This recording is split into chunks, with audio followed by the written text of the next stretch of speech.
Hello and welcome everyone. Welcome to She Crypto. Today we're diving into something every founder, every marketer and builder cares about in our sector, which is how to actually go to market in Web3 in our sector, build real users and grow communities that last beyond the hype. And today we're joined with Maryna Barysheva. She's the CEO of LKI Consulting. Maryna has helped countless Web3 projects go to market, launch their tokens, and scale, and has worked with industry leaders that everyone knows about, like Binance and Bybit. I'm Laura. I'm co-host of She Crypto, and I'm especially excited to host Maryna today because she's seen multiple cycles in the market, and she knows a thing or two about what actually works in Web3 marketing.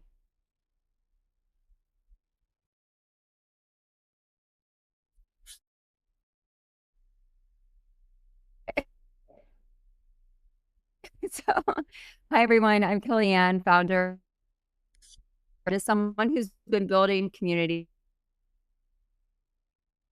in Web3 for many years, I'm really excited, to chat today. I'm excited for our conversation to, hear about GTM strategy, token launches, with someone who has been in the trenches every day almost since the early days.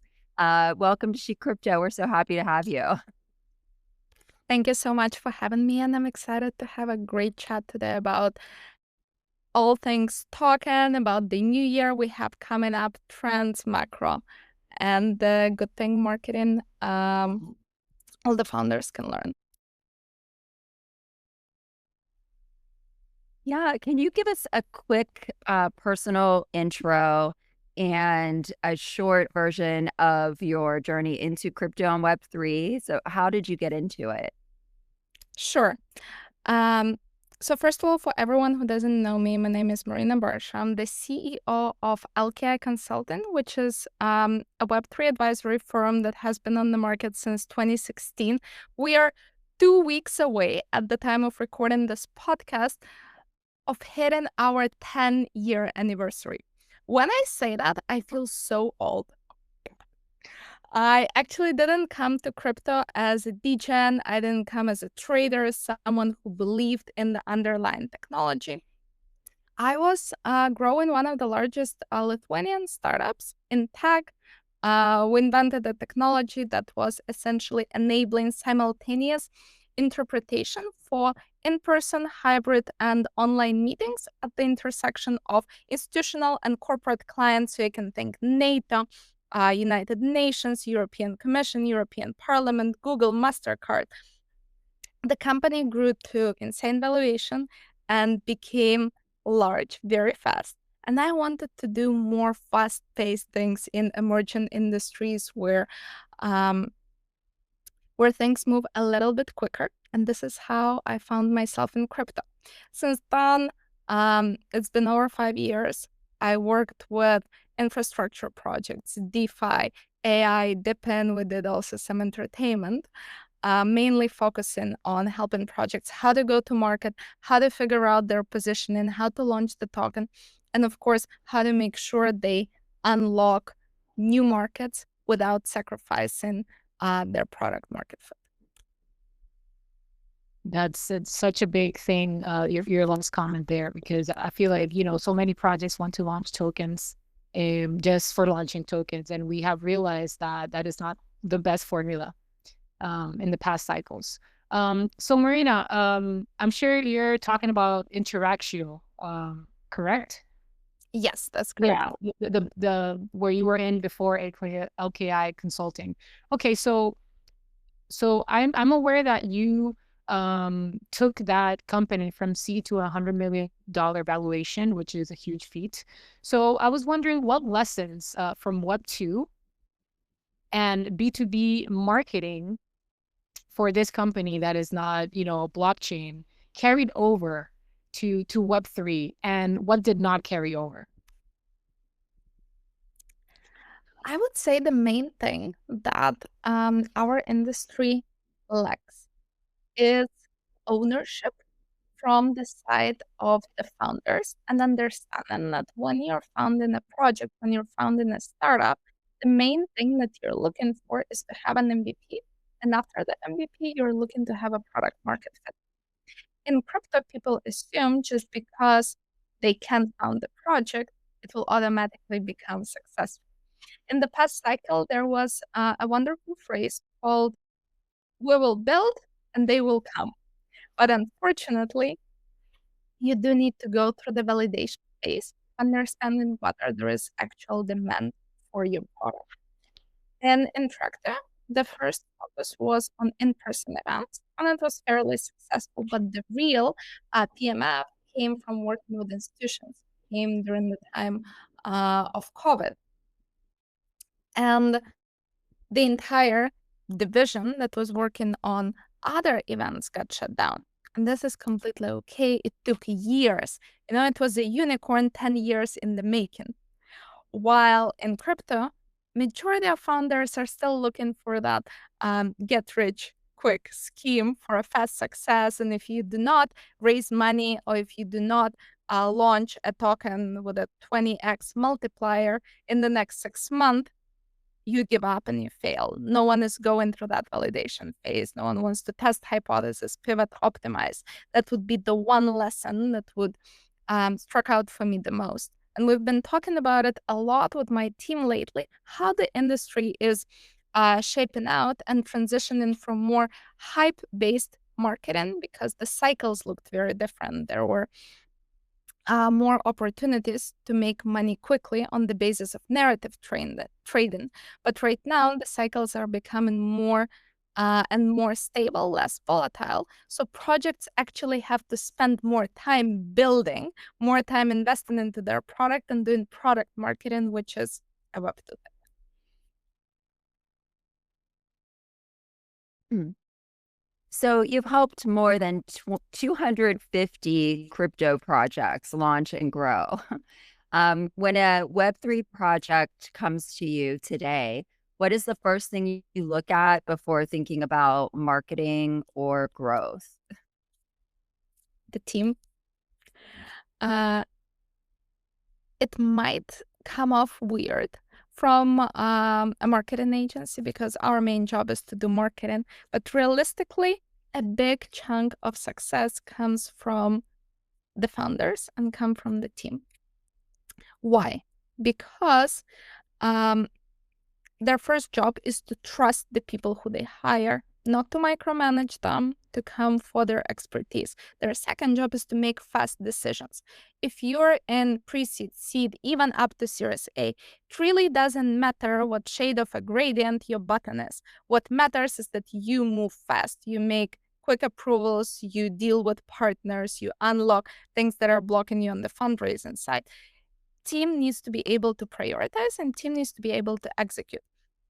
We've advised so many founders who had amazing ideas. They were great inventors. They were great product people. They were not good operators. So naturally, over the span of the last decade, we evolved to also coach founders on how to best run their project, how to best run it, a revenue generating business, first of all. Organize the team, make sure they're delivering, and focus on execution rather than curating multiple plans, revising them up until 48 hours of the TG, and hoping that another idea will go viral.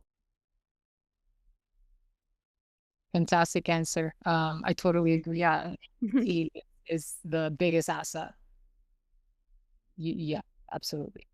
And Maryna, from your perspective, what are some top narratives founders should be paying attention to right now?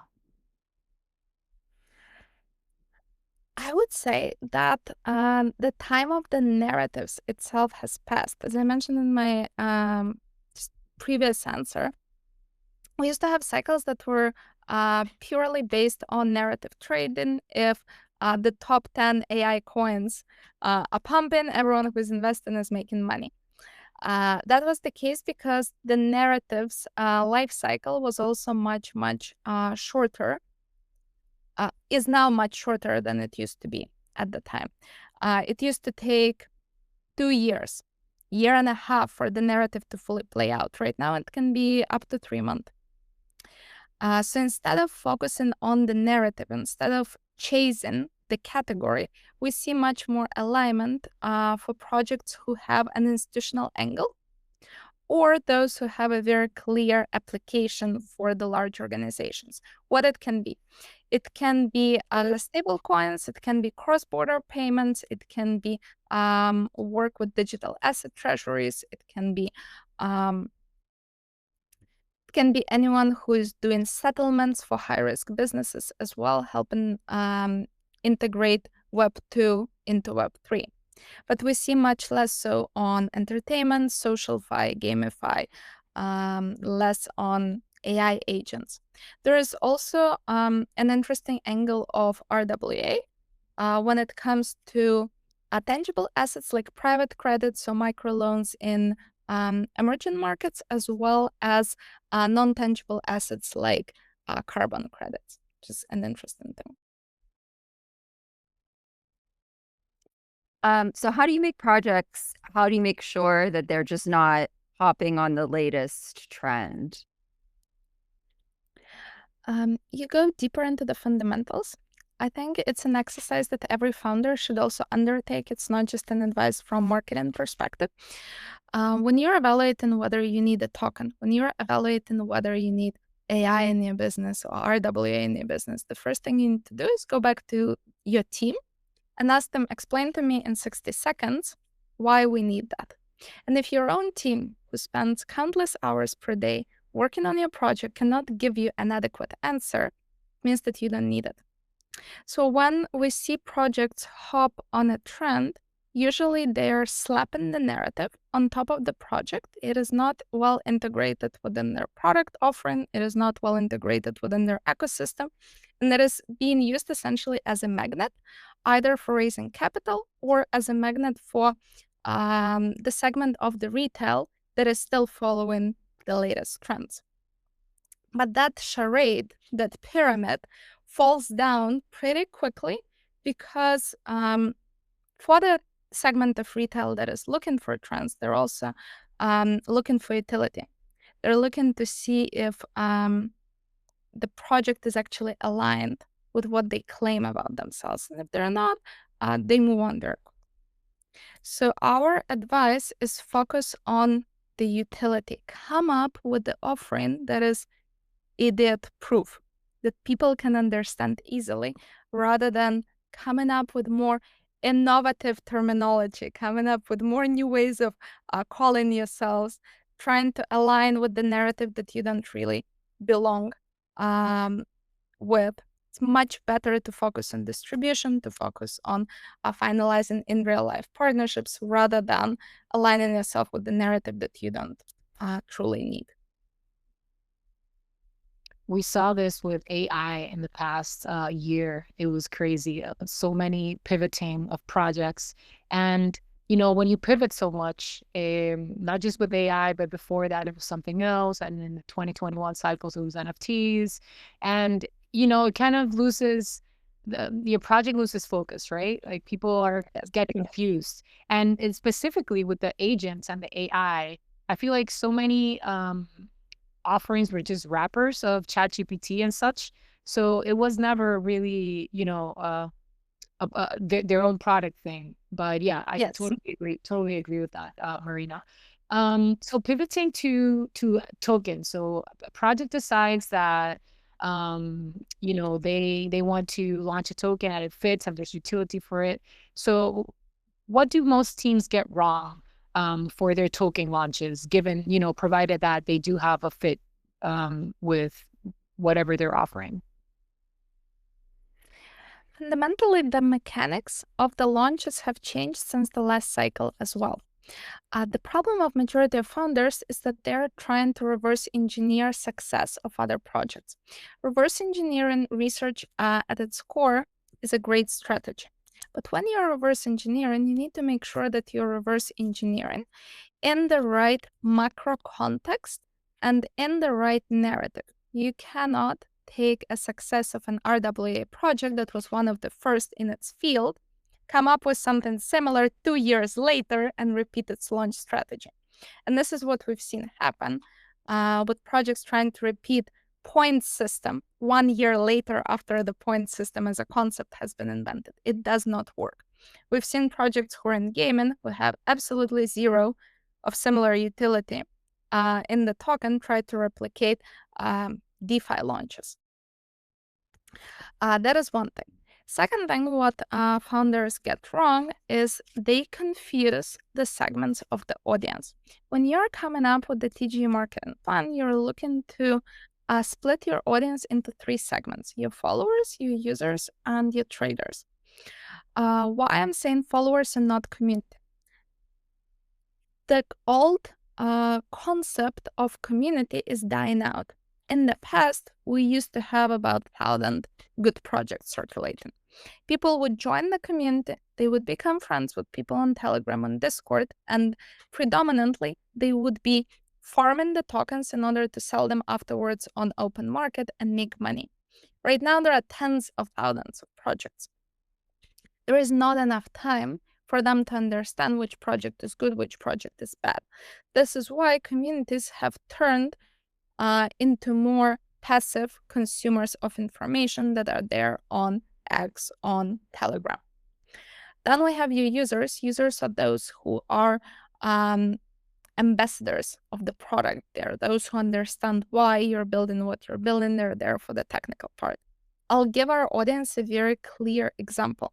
All of them are holding tokens in some form of wallet. It can be Trust Wallet, MetaMask, whatever you prefer. When was the last time you checked their socials? I personally do not care what Trust Wallet is doing on X. That doesn't prevent me from using their wallet. So this is the difference. When you have a very good product that is solving pain points, you will keep using it regardless of what is happening online. And then you have your traders. Your traders care about one thing and one thing only: how to make money. Some of them can be more speculative in nature, some of them are less, but they are not interested in the product. They're only interested in the token mechanics. So when you're setting up TG, you shouldn't count on these 3 segments being one person. You should look at your followers separately, understand their motivations, understand what is driving them, and how to convert them. Look at your users, look at your traders. If you focus only on one of these 3 categories, you will fail. In order to have a successful project, you need to have a good image that is created by your followers, good foundation for the product where the project keeps living regardless of how the token does. These are users. And then you need to make sure that you also have your traders, those who will keep providing you buy pressure and making sure that your chart looks great. So what are a couple of key elements in a successful TG strategy? Like if you could pick 2. I'd say the key elements, number 1, is making sure that you understand where your buy pressure is coming from, and you understand how much sell pressure you're going to have on the launch. It is such a simple thing, but founders forget who they're giving their tokens to. And then on the day of the launch, oh my God, why did so many people sell? Because you didn't do the stress simulations, you didn't run the test, you didn't do the modeling. Sorry about that. So really keeping track and knowing how much pressure you're going to have on the day of the launch. And then the second part is thinking very carefully who you lock the liquidity with. The best launches we've seen right now had their liquidity locked with institutions, not with retail. So making sure that you are not positioning your project and counting only on retail to come. And yeah, Kelly, please. Right. Oh, I was just thinking, what are, I mean, just for founders out there, what are some ways to make sure people don't sell? Are there any is there any advice that you can give there? People will always sell because people in crypto are motivated to make money. The only thing you can have is a very, very good post-TG marketing strategy. We call post-TG marketing strategy a roadmap of price catalysts. So these are the things about the project that make it look exciting. You're signing a partnership with NVIDIA. Great, we're releasing it one day after the token launch. You are rolling out the new version of the product. You are signing with Citadel. These are the things that you want to communicate to your audience to give them confidence that your token will keep growing. If they have the confidence that there is an upside for them to get, they will keep holding it. That comes from very big updates. It comes also from the chart. There is no better marketing that exists in Web3 that has ever been invented than a green candle. So this is what we want to create on the price action and also on the real updates.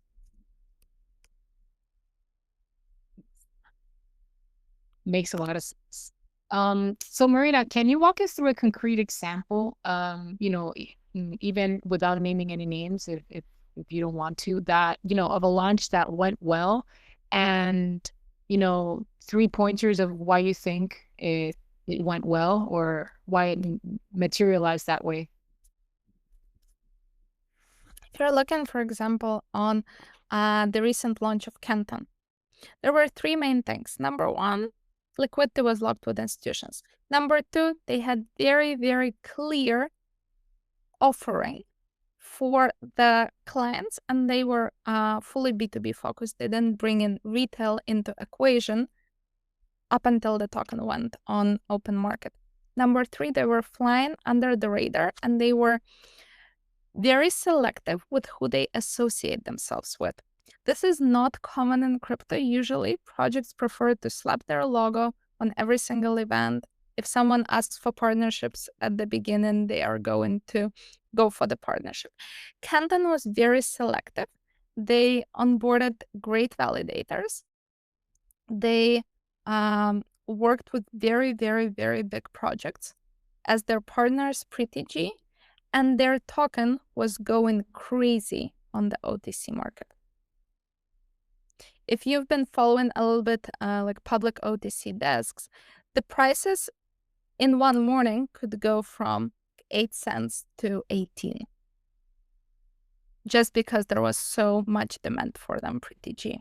And it's a very good lesson for the founders if they are building in the category of financial products, find an institutional angle. And then I guess the next question would be, how early, but I think I know the answer to this, but, how founders be thinking about their go-to-market strategy? When you're thinking about the go-to-market strategy, the first thing you should be asking yourself is, what are the gaps in the local market that I can still realistically cover? People make a mistake by trying to compete with large projects. You cannot, I repeat, you cannot beat them in terms of awareness. You will not have enough budgets for the breadth of the penetration. But what you can do is beat them by focusing on the problem that is too small for them to care about, but it is big enough for you to capture the initial market share. It will not give you 1 million users, but it will give you the first 70,000 users in the new market. It will give you the first 100K users. So something that is important for founders to understand, do not go big, go small. Look for niche issues. Tailor your product, give it 1, 2 clear features that are resolving that issue, and focus on promoting those specific features. This is what we're doing in terms of product advisory.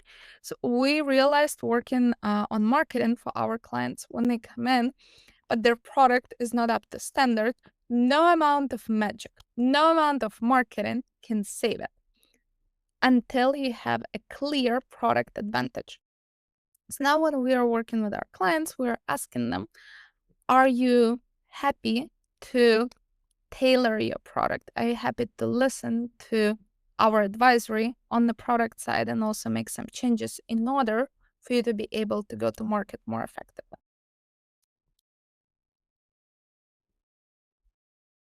So, Maryna, I know you've emphasized in the past that founders should focus on real users, not vanity metrics. And I wanted to ask you, how do you define a healthy Web3 community today? It is a question of what you consider a community. If we're looking at X, you're looking at a combination of high impact individuals, scales, VCs, projects to follow you, not just 2,500 accounts that have been created in December 2025 to farm something or to participate in another Zealy quest. You're actually looking for more genuine engagement. But if we're talking about the user base, I would encourage founders to stop chasing huge numbers, to stop chasing 1 million wallets connected, to stop chasing 200K users who never move past making the first deposit, who never move past that first entry barrier. Because we're very good at solving issues in Web3 by creating more issues. We couldn't get followers on Twitter, so we invented quests and we decided to pay people for following us. We couldn't solve the problem of getting real users, so we made tap to earn games so people can just tap, tap, tap, tap, tap and get users. But then what happens is you have a project who is sitting on 3 million users and $15,000 monthly recurrent revenue. What is the point of having all of these users if they are not showing any activity? So this would be, Okay. Right. yeah, this would be basically the encouragement to focus on onboarding more quality audience rather than quantity of the audience. And second exercise, I do talk about it on my LinkedIn a lot. So if someone is not following, you can check it out. There is a full framework described. Basically, you need to ask yourself, what is the definition of the user that you want to get? If we have a founder who comes in and says, I have a budget of $10,000 and I want 10,000 users. Great, please tell me, what does it mean for you to have a user? And they respond, the user is someone who deposits $100 to our platform. And in my head, I'm asking them, so you want to pay $1 to acquire a user who's going to give you $100. You're essentially looking for 100x ROI. And when it sounds this way, when you say it out loud, founders understand the lack of logic in distributing budget like this. But when you're just saying, oh, I have like a 10K budget, it sounds okay. So I really encourage people to run through this exercise of calculating the ROI on the marketing budget and understand whether their expectations align with healthy marketing.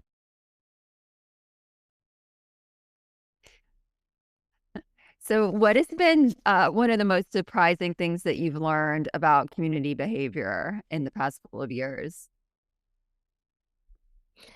People in Web3 look for belonging. People in Web3 are looking for a place to connect with people. Yet somehow along the line, we forgot about those principles and we turned communities only into monetization engines where we reward people by paying them token and participating in quizzes. This is not the way to build genuine connection and to make sure that people are connecting on the basis of identity, on the basis of shared purpose of the community. That is one thing. And then there's a very, very interesting study that recently came out about user behavior.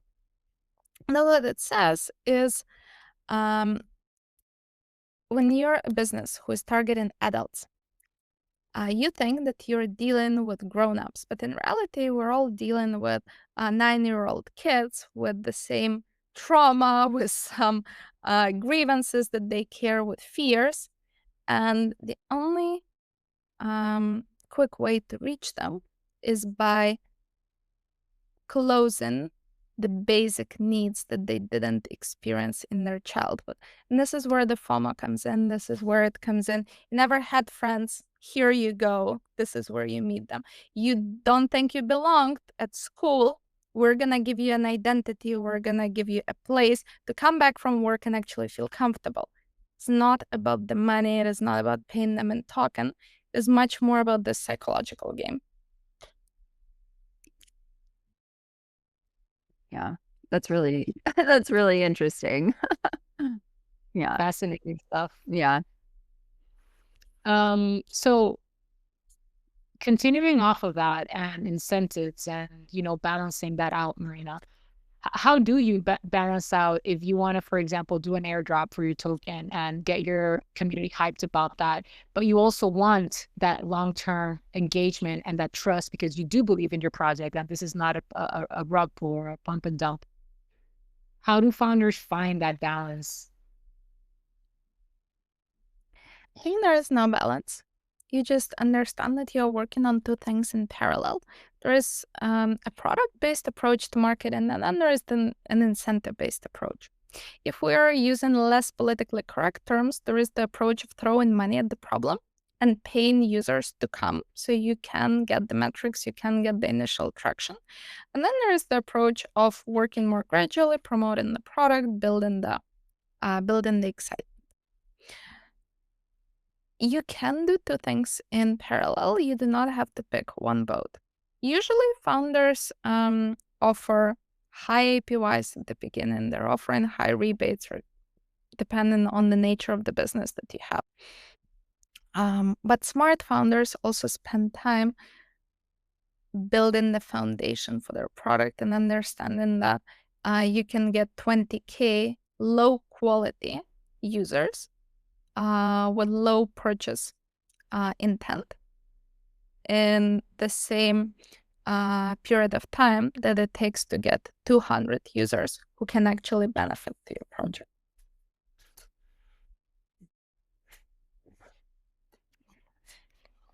So you're very active in mentoring young founders. So I have a question about, what patterns do you see among early stage teams that succeed versus those that struggle? So I'd say that the main pattern is the one I already described. It's about being good visionaries, having an amazing idea, but not being a good operator. And this is the pattern that is changing already. We do see more mature founders transition from Web 2 to Web 3, but historically we would have people who would start their own project after they were very good at trading. So they never had experience of running a business, building it up from the ground, growing the team, hiring, making choices on how you manage, how you inspire people, how you lead, what are the intricacies of dealing with multiple external stakeholders when you have to manage partners, investors, very different people. So I think that when we work with founders right now, when I get a chance to mentor them, we emphasize these non-tangible things. How do you connect? How do you build relationship in the space? How do you stop being transactional and invest in a long-term connection? Because for whatever reason, early stage founders come in and they assume they're going to send out a pitch deck and the world owes them an answer, but it doesn't. You do have to spend a lot of time building your reputation. You invest in your personal brand, you invest in the connections that you build, and you give before you take. So you would assume that we would spend much more time on hard skills, but hard skills are easier to build through practice. these non-tangibles on how you communicate, they're built through mentorship. Yeah, I like that. You give before you take. Yes. That's so true. So true. And I wish more founders understood that. And people in general, I believe, for their like. So, Maryna, as a woman leading a major Web3 agency, have you noticed any unique challenges or advantages navigating this very male-dominated industry? Crypto does remain male dominated, but actually, I have personally had a wonderful experience. I think it's an industry that rewards merit. Um, so, for many people, for many women, uh, it shouldn't be a question of what do I do as a woman in the space. It should be a question of how do I elevate myself as a professional, what type of skills I still need to acquire, what type of knowledge I still need to get in order to be a competitive player. And then the second part is, of course, your energy, how you come across. I speak at a lot of conferences, I do lots of podcasts. Regardless, sometimes I come into the venue and people ask, whose assistant am I? Where is my boss? That is normal. People come from TradFi. Some do not know better.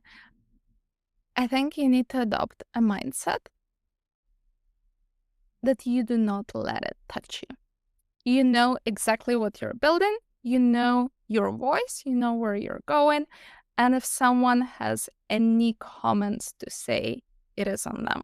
Instead of focusing being a woman in the space, you should focus on how you can become a better, stronger professional.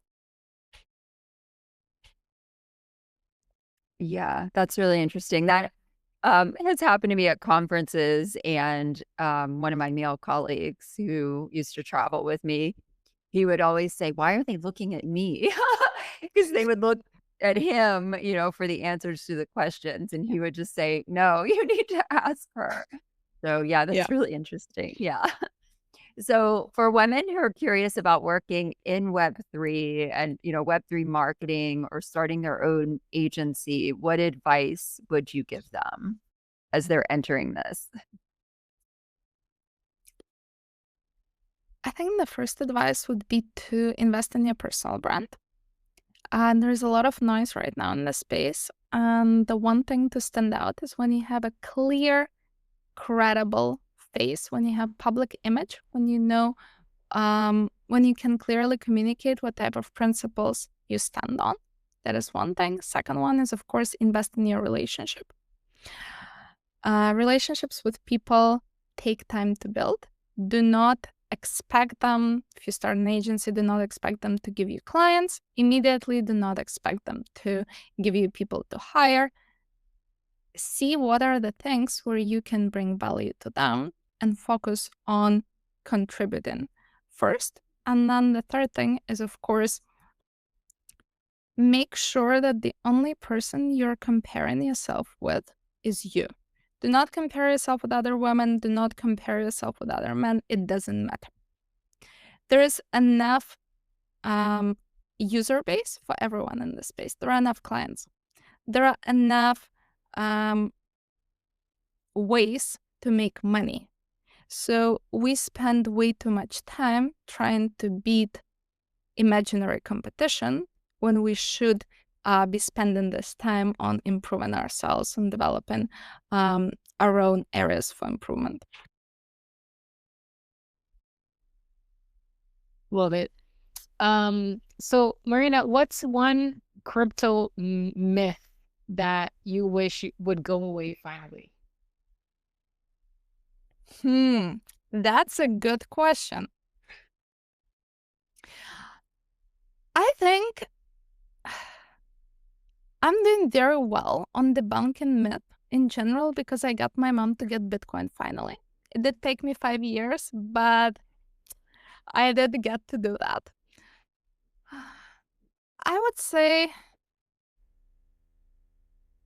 people still assume that crypto is used for money laundering, and the only reason to habit is to steal, is to commit some criminal activities, and they do not see utility for large organizations. Even when we've had institutions come in, when the ETFs got approved, even when we have so many banks adding crypto on their balance sheet, there are still people who equate crypto to a place of criminal activity. I think that we are so far away still from mass adoption because the education gap, because the awareness gap is not being closed. Right, agree. And what is one marketing trend in Web3 that you're watching right now? What is something that, new that you're seeing? I would say that we're not seeing new trends as much as we're seeing the comeback of the old trends. So we're seeing many companies come back to print advertisement. When we were doing some go-to-market strategy in India, the best channel for us was radio advertisement. Best quality of users, the lowest cost per acquiring one. In Turkey, TV advertisement. If you look at Cluely, amazing project for every marketeer to study right now, literally a billboard, white poster, black letters, great awareness, great conversion. I think we're coming back to the trends of mass distribution.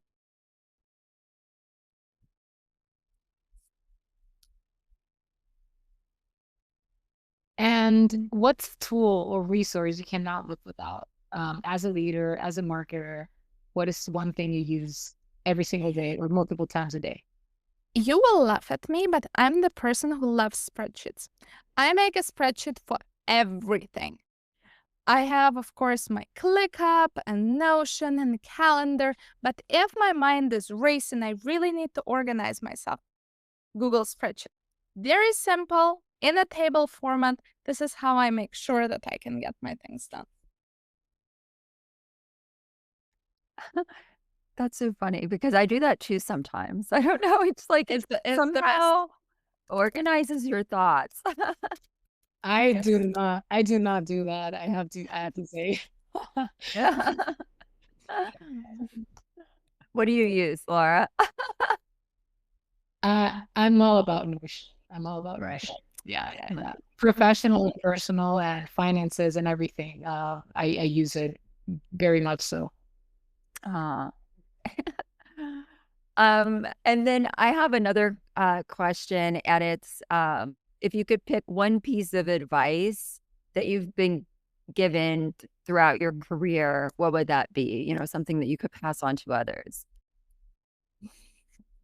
There are so many good pieces of advice. I was fortunate to take over as the CEO of company from Laura, and she mentored me for many years, for which I'm grateful. I think the one good thing she taught me is that regardless of the position you hold in the organization, you need to act like there is no one above you. You need to make sure that you have radical ownership. No one is coming to save you. No one is coming to fix your issues. And if you can embrace that mindset in your professional life, in your personal life, you will see much better outcomes for all the problems you're trying to solve. That is good. Yeah. Amazing. I love that. No one's coming to save you. So Maryna, so we're wrapping up, and before we go, if people want to learn more about, your work and how you can help them out at LKI Consulting, where can people find you? I'm pretty active on LinkedIn, so you can look me up by my name, and also head over to our website, lkiconsulting.io. We're always happy to have a chat and see how we can best add value to a project. Fantastic. So to everyone listening, you can follow Maryna on LinkedIn, on her website, check out their services. And don't forget to follow and subscribe to Ship Crypto for future episodes, updates, and replays. We're also going to be hosting conversations through our X Spaces, so be sure to check out that as well. Thank you so much, Maryna. Thank you, Kelly. And we'll catch you next. Thank you for having me. Yes, thank you so much.